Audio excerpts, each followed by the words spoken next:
वक्त बदला जमाना भी हंसने लगा, वाह रे दुनिया तू क्या से क्या हो गई, बदनसीबी लिए यह गरीबी चली, जाए अमीरों के पहले तले सो गई, जो है लोभी व भोगी व जोगी बना, ऐसे लोगों का दुनिया में सम्मान है, अरे ढोंगी जोगी की होगी कभी ना कदर, हर कोई का अलग अपना स्थान है।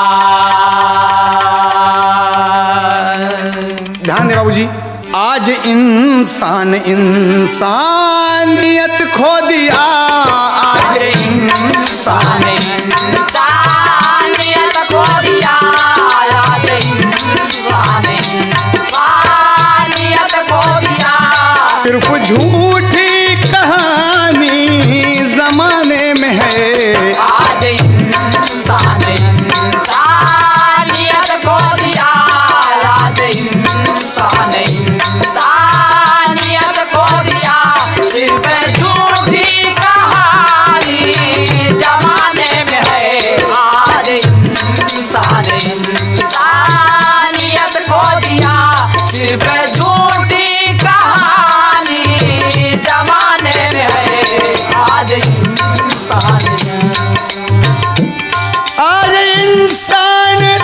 इंसानियत खो दिया, सिर्फ झूठी कहानी जमाने में है, गैर तो गैर है फर्क पड़ता नहीं, गैर तो गैर है फर्क पड़ता नहीं, गैर तो गैर है फर्क पड़ता नहीं, लेकिन अपने तूफानी जमाने में है, गैर तो गैर है फर्क पड़ता नहीं, गैर तो गैर है फर्क पड़ता नहीं, लेकिन अपने तूफानी जमाने में है, गैर तो गैर है फर्क पड़ता नहीं, लेकिन ऐसे तूफानी जमाने में है, गैर तो गैर है। बाबूजी, राजस्थान जिला बीकानेर आला है, हजारी लाल का परिवार भोला भाला है, बड़ा बेटा भवन में रामचंद्र प्यारा है, छोटा बेटा है कृष्णचंद्र भी दुलारा है, बेटी छोटी है जिसका नाम देवकी रानी, बेटी छोटी है जिसका नाम देवकी रानी, बेटी छोटी है जिसका नाम देवकी रानी, उम्र है 7 साल छत पे बरसता पानी, उम्र है 7 साल छत पे बरसता पानी, उम्र है 7 साल छत पे बरसता पानी, रात का वक्त था जब पानी की फुहार पड़ी, उठी झट देवकी जाने को है तैयार खड़ी, पांव सीढ़ी से फिसला गिर गई बेचारी है, आँख की रोशनी झट खो दिया दुखियारी है, हो गई देवकी अंधी मुकद्दर फूट गया, हो गया देवकी अंधी मुकद्दर फूट गया, हो गई अंधी मुकद्दर फूट गया, बना बनाया उसका सारा सपना टूट गया, बना बनाया उसका सारा सपना टूट गया, बना बनाया उसका सारा सपना टूट गया, कहा डॉक्टर ने दोबारा जब ऐसी चोट लगे, शायद मिल जाए रोशनी फिर इसकी भाग जगे, अकेले उसको आने जाने में पाबंदी है, सभी कहते हैं हजारी की बेटी अंधी है, सभी कहते हैं हजारी की बेटी अंधी है, सभी कहते हैं हजारी की बेटी अंधी है। छत पर देवकी सो रही है, माँ तो बचपन में मर गई, लेकिन पिता हैं, 2 भाई हैं रामचंद्र कृष्णचंद्र, छोटी है, सो रही है, पानी की फुहार पड़ी, बरसात का वक्त था, पाँव सीढ़ी से फिसला और गिर गई, डॉक्टर के यहाँ पहुँचती है, आँख की रोशनी खो गई, देवकी अंधी हो गई, लाचार हो गई, छोटी सी उम्र में, और धीरे धीरे लोग कहते हैं हजारी की बेटी अंधी है, रामकृष्ण की बहन अंधी है, बड़ा शर्म महसूस करती है, पिताजी को बड़ी चिंता हुई कि मेरी बेटी है, बेटा होता तो कोई बात नहीं है, बेटी है, मैं क्या करूं भगवान। लेकिन वक्त गुजरता गया दोस्त। कहना है चांद सा मुखड़ा उसका खिला है, 16-17 का सावन बिता के। चांद सा मुखड़ा उसका खिला है, 16-17 का सावन बिता के। देवकी अब सयानी हुई है, सोच छाई है दिल में पिता के। देवकी अब सयानी हुई है, सोच छाई है दिल में पिता के। आए रिश्ते बहुत लेकिन बेकार सब, आए रिश्ते बहुत लेकिन बेकार सब, आए रिश्ते बहुत लेकिन बेकार सब। खूबसूरत जवानी जमाने में है, आए रिश्ते बहुत लेकिन बेकार सब, आए रिश्ते बहुत लेकिन बेकार सब। खूबसूरत जवानी जमाने में है, आए रिश्ते बहुत लेकिन बेकार सब। खूबसूरत जवानी जमाने में है, आए रिश्ते बहुत। बाबूजी गौर करने की बात है। इसी बीच दोनों बेटों की शादी हो गई। दोनों बहुएं घर में आईं, रहने लगी प्रेम से। अंधी देवकी से दोनों भाभियां धीरे धीरे जलने लगी। कुछ काम होता है, देवकी तू हरामखोर यहाँ बैठी है, अरे बर्तन धो, दरवाजा बाहर। लेकिन अंधी बेचारी क्या करे, आज 16-17 साल की उम्र उस बेटी की। पिताजी खोज में हैं कि कहीं कोई लड़का मिल जाए। अब किसी लूले लंगड़े के साथ तो बांधना नहीं है, कोई रिश्ता नहीं मिलता, परेशान हैं। दोनों बहुएं अपने पति देव पर हावी हैं और कहती हैं, एक दिन क्या करें, तार्ज है मास्टर, तार्ज है फिल्म दगाबाज बलमा। डाक डलली न हम चोरी कैली न हम, डाक डलली न हम चोरी कैली न हम, प्यार कैली तो डर कौन बात का। प्यार कैली तो डर कौन बात का, प्यार कैली तो डर कौन बात का। डाक डलली न हम चोरी कैली न हम, डाक डलली न हम चोरी कैली न हम, प्यार कैली तो डर कौन बात का, प्यार कैली तो डर कौन बात का। ये तो ओरिजिनल है, लेकिन हमार देखा दोनों औरतें अपने अपने पति से क्या कहती हैं कि सुना हमारा एक बात मान लिया। कहीं क्या बात है भाई बताओ, बड़े प्यार से कहीं सुना तो बताई, कहीं बोला ना।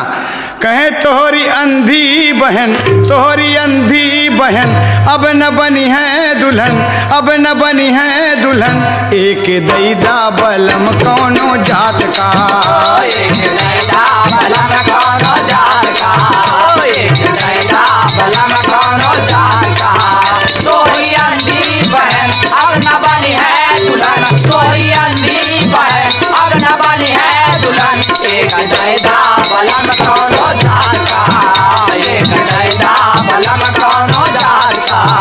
भोग अभिशाप होए देखना पाप होए, देखना पाप होए, पाप से कही के निपटावा बात का। पाप से कही के निपटावा बात का, पाप से कही के निपटावा बात का। हो गया अभिशाप है देखना पाप है, हो गया अभिशाप है देखना पाप है, पाप से कही के निपटावा बात का, पाप से कही के निपटावा बात का। लग रहा है और क्या कहते हैं, अनहरी छीन ले बा हमारी अजदिया बलम, अनहरी छीन ले बा हमारी अजदिया बलम, अनहरी छीन ले बा हमारी अजदिया बलम। कहल नैहर में, कहल नैहर में अनहरी नदिया बलम, कहल नैहर में अनहरी नदिया बलम, कहल नैहर में अनहरी नदिया बलम। सुन ल हमारी जिक्र, हाय हाय कितनी खतरनाक बात की औरत बोलत है। अरे ये औरत तो आरामखोर सापिन है, धिक्कार है ऐसे बहुओं पर। सुन ल हमारी जिक्र एक दैदा जहर, एक दैदा जहर। वक्त अच्छा बलम आज रात का, वक्त अच्छा बलम आज रात का, वक्त अच्छा बलम आज रात का। सुन ल हमारी जिक्र एक दैदा जहर, सुन ल हमारी जिक्र एक दैदा जहर। वक्त अच्छा बलम आज रात का, वक्त अच्छा बलम आज रात का। बाबूजी रामचंद्र कृष्णचंद्र ये बात सुनकर कि हरामखोर औरत, मेरी अंधी बहन के बारे में ऐसी बात सोचना धिक्कार है तुम्हें। तुम औरत नहीं हो, नागन हो। कहा सुने, आप जब तक इसको घर से नहीं भगाएंगे, नहीं निकालेंगे, हम आपके घर नहीं रहेंगे। बाबूजी इस जहर वाली बात देवकी लोटा में पानी लेके आवत रही और सुन लिया, और सुन लिया तो लगी रोवे और कहा था, ए भौजी, अरे हमार भाभी, हमार महतारी मर गई, तू तो हमारे महतारी के समान हो। और सुना भौजी, भैया तू सुन ले, हम तो देखत ना है, लेकिन सुना हमार बात। अब का कहते टेरी का भाव देना पड़ा कभी को। ए भौजी, अरे सेनुरवा हम ना मंगबे कबहू, सेनुरवा हम ना मंगबे कबहू। अरे नहीं हरे रह द हमके ना चाही ससुरवा, सेनुरवा हम ना मंगबे कबहू।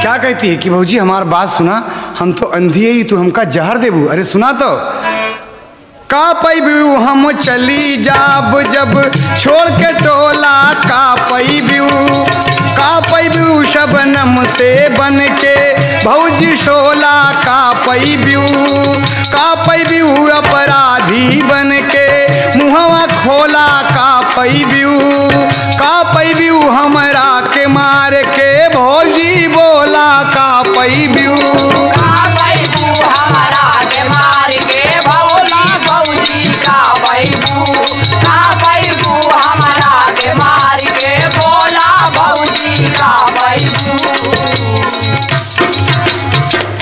अरे हत्यारी लगी और दुनिया तुम्हें पापी कहेगी, अपराधी कहेगी, हमें मार के तू का पबू भौजी, का पबू। और आके गुड़वा पकड़ के गिर गया, कहा था, हे भौजी तो हमार माँ हो भौजी। सुना, रो रो कहे देवकी भौजी समय बड़ा लाचार, अरे बालेपन महतारी मर गई, अरे निर्धन बाप हमार हो सेनुरवा हम न मंगबे कबहू। अरे प्यार से हम खियावा हम खैबै महुरवा, सेनुरवा हम न मंगबे कबहू। प्यार से हम खियावा हम खैबै महुरवा, सेनुरवा हम न मंगबे कबहू। प्यार से हम खियावा हम खैबै महुरवा, सेनुरवा हम न मंगबे कबहू।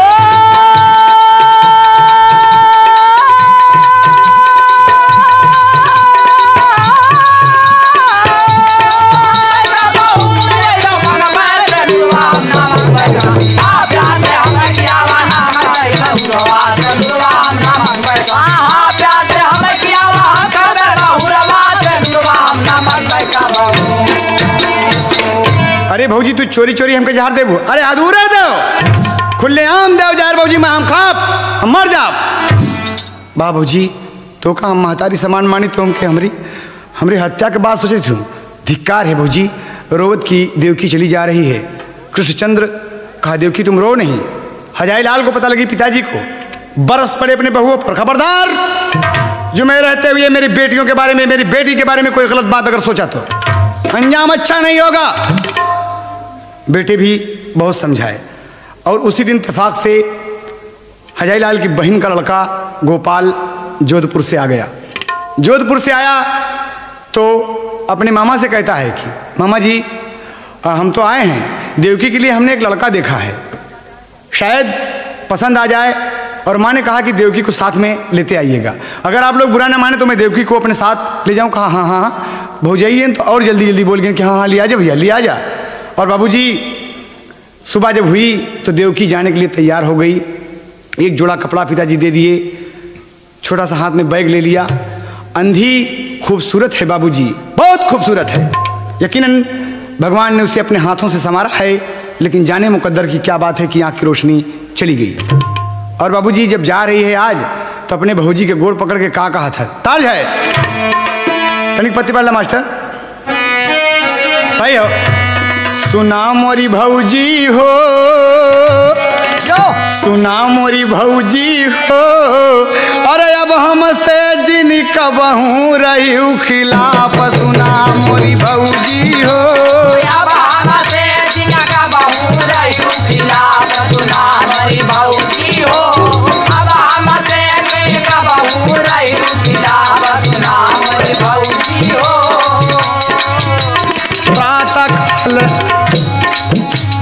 प्रातः काल गोपाल के साथे चली जई संग छूटे। ननद और भौजाई वाला नाता कबहू ना टूटे। सुना मोरी भौजी हो, सुना मोरी भौजी हो, खता कसुरवा कुल कई दिहली माप। सुना मोरी भौजी हो, खता कसुरवा कुल कई दिहली माप। सुना मोरी भौजी हो, खता कसुरवा कुल कई दिहली माप। सुना मोरी भौजी हो, खता कसुरवा कुल कई दिहली माप। सुना मोरी भौजी हो। भौजी जो कुछ हमसे त्रुटि हुई होगी तुम्हारी खिदमत में माफ़ कर देना भौजी। हम जाते ही हो सका था कि आई ना आई, जिंदगी का कोनो भरोसा ना बा। बाबूजी सुबह रो रो कर देवकी गोपाल के साथ अपने बुआ के घर चल दिया। ट्रेन पर सवार होकर चले जा रहे हैं और ट्रेन पर बगल में ही एक जोगी बाबा बैठे हैं। एक जोगी बाबा बैठे हैं, राम राम हरे राम, राम राम हरे राम कर रहे हैं। कभी कभी कहा गया दोस्त देहात में कि जवान जोगी वैद्य रोगी, शूर पीठी घाव रे, और कीमिया होए भीख मांगे इनके ना पतियाव रे। तो कहना है बाबूजी बैठे हैं दोनों, बातचीत कर रहे हैं गोपाल से। आप कहाँ जाएंगे? हम तो जोधपुर जाएंगे। कहो और आप साहब कहाँ? भी वहीं चलेंगे। देवकी जोगी बाबा के दिल में बस गई। देख रहे हैं कि लड़की तो बड़ी खूबसूरत है, ये जोगी है, धिक्कार है, इसने पीताम्बर को दाग लगा दिया, बदतमीज, नीयत खराब है। और क्या कहती है? और देवकी सोच रही मन में, सुनिए ना ना ना ना ऐसी बात नहीं है।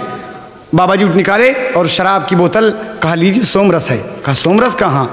पिए और बाबा जी भी पी लिए। देवकी तो देख नहीं रही है, ट्रेन में बाकी लोग और हैं, तब देख रहे हैं कि बाबा ये अजीब बाबा है, ये मॉडर्न टाइप का बाबा है, शराब भी पी रहा है, बदतमीज। कुछ नशे में जब हुआ तो कहा कि सुनो, कहाँ एक तज लगा था। और देवकी हल्की हल्की नींद का बहाना कर लिया, नाटक कर लिया, बैठी है सीट पर। गोपाल भी मस्त है। बाबा जी जब लगे गाने फिल्म खानदान से, क्या है कहते हैं, तेरा रूप चांद का हाला, गोरे गाल पे तिल है काला। तेरा रूप श्रृंगार इसका वर्णन, काला, गोरे गाल पे तिल है काला। तेरा रूप चांद का हाला, गोरे गाल पे तिल है काला। गोरे गोरे गाल को चूमे तेरे कान का बाला रे। तेरा रूप चांद का हाला, गोरे गाल पे तिल है काला। तेरा रूप चांद का हाला, गोरे गाल पे तिल है काला। ध्यान दे, बाबा कह रहे हैं, देख रहे हैं। देवकी तो देख नहीं रही है, सोने का नाटक किए है। पिक बैनी मृग नैनी कामिनी, अंग अंग तेरा नशीला है। अंग अंग तेरा नशीला है, अंग अंग तेरा नशीला है। जैसे कुमुदनी लगे पद्मिनी, गोरा बदन गदरीला है। गोरा बदन गदरीला है, गोरा बदन गदरीला है। रंभा कहूँ उर्वशी तुझको, रंभा कहूँ उर्वशी तुझको, या कह दूँ ब्रिज बाला रे। तेरा रूप चांद का हाला, गोरे गाल पे दिल है काला। तेरा रूप चांद का हाला, गोरे गाल पे दिल है काला। गोरे गोरे गाल को चूमे तेरे कान का बाला रे, तेरा रूप चांद का हाला, गोरे गाल पे दिल है काला। तेरा रूप चांद का हाला, गोरे गाल पे दिल है काला। ये हरामखोर साधु है, बगल में तरह तरह की धार्मिक पुस्तकें लिए हैं, लेकिन ये बदतमीज की नीयत देवकी के ऊपर खराब है। अब गोपाल भी कुछ हल्के हल्के नशे में है, पता नहीं लगता उसको कि बाबा जी क्या करें, वो देवकी के ऊपर दीवाना है। देवकी समझ गई कि साधु बाबा की नीयत खराब है, देख तो नहीं रही है लेकिन उठ गई, उठी वहाँ से और धीरे धीरे वो चलने लगी। धीरे धीरे चल रही है लेकिन खड़ी है और सोच रही, क्या सोच रही है, बाबा जी क्या गाती। गोपाल कहता कि ये बाबा जी आप तो अच्छा गाना गा लेते हैं। कहा बहुत अच्छा गाते थे, लेकिन जब से हमारी पत्नी मर गई तब से हम जोगी हो गए भैया, नहीं तो गाना तो बहुत अच्छा गा रहे। कहें अच्छा, कहें हाँ, कहें अब कोनो शादी के चक्कर में हम हैं, लेकिन का बताई बहुत कुछ पैसा कौड़ी दे के चक्कर में, लेकिन कोनो ब्याह नहीं करत हमसे। कहे ये बात कहें हाँ, गोपाल नशे में है बाबूजी। अखित लगा था मास्टर, चौथा से ले ला। रुपया देब 10,000 एकलू गाई के तरे, रुपया देब 10,000 एकलू गाई के तरे, रुपया देब 10,000 एकलू गाई के तरे।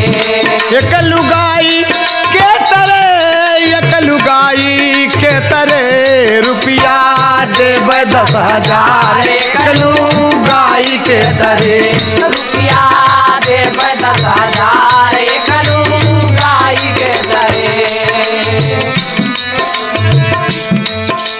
तोहरे अगर निगाह में कोनो लड़की होई बतावा, तोरे अगर निगाह में कोनो लड़की होई बतावा, तोरे अगर निगाह में कोनो लड़की होई बतावा।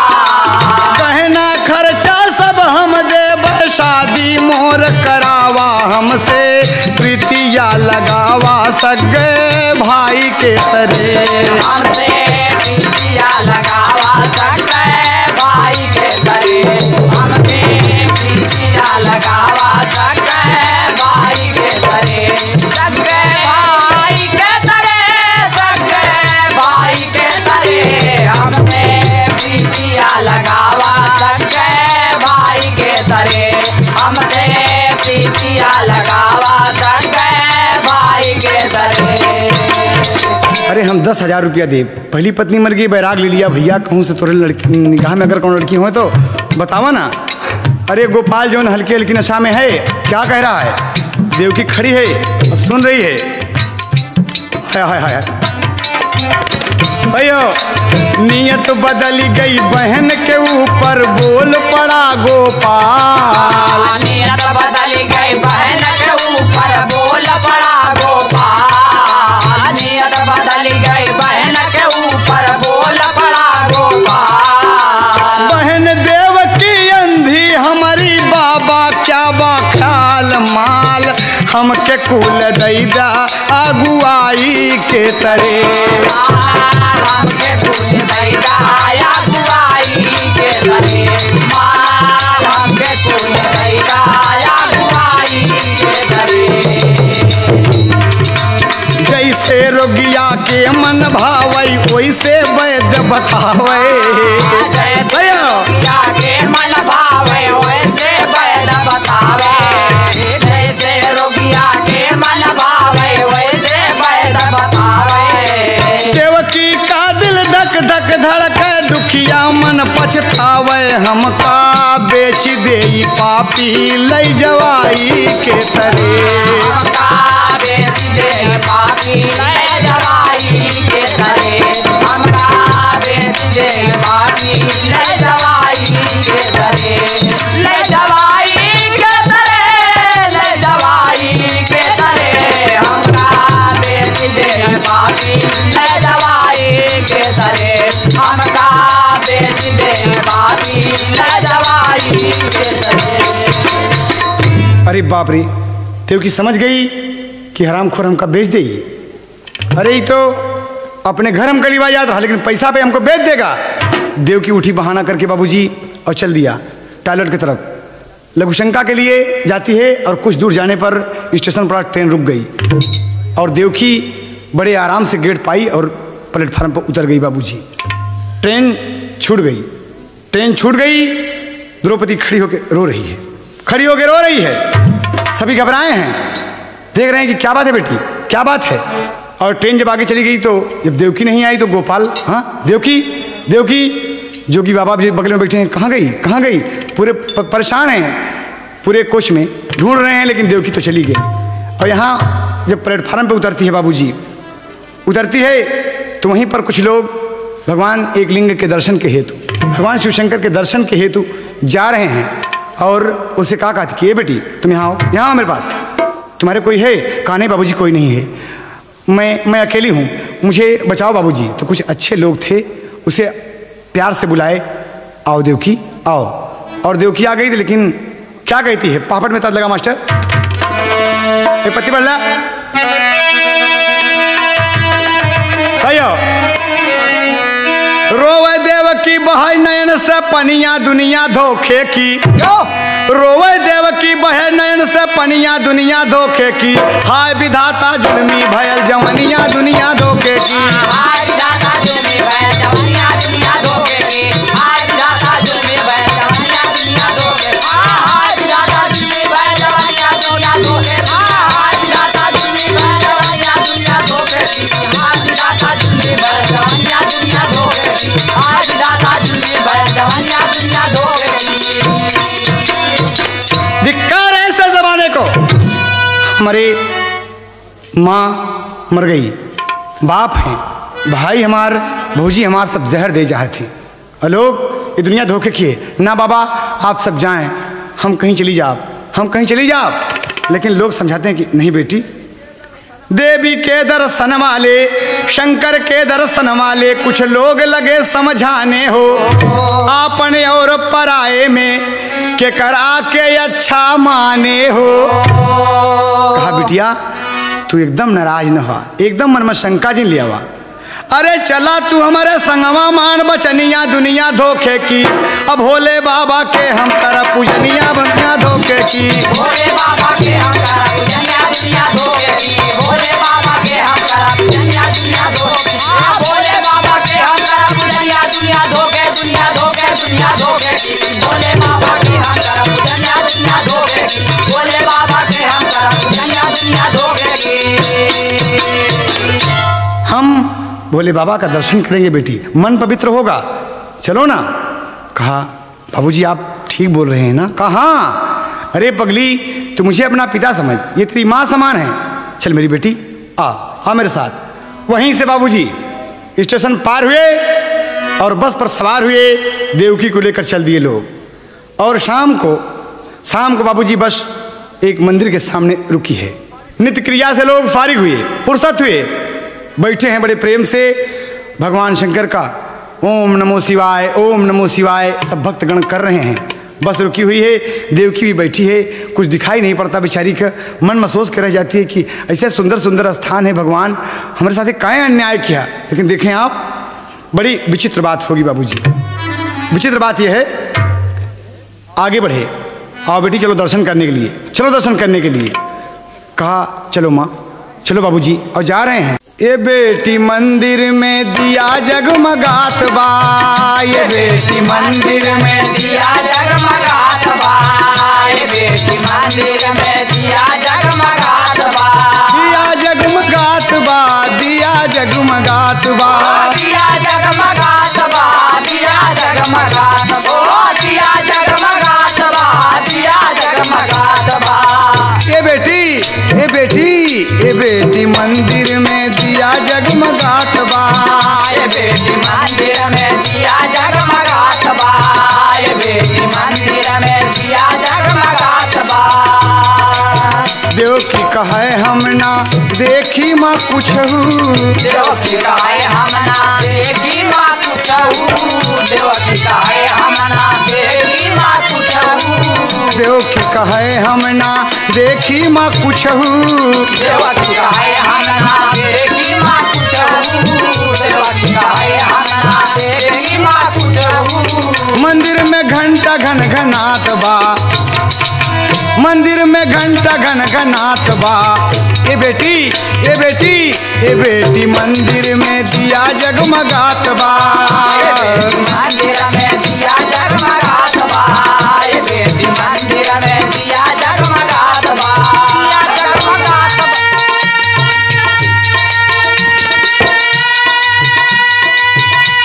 अरे दिया मुरैला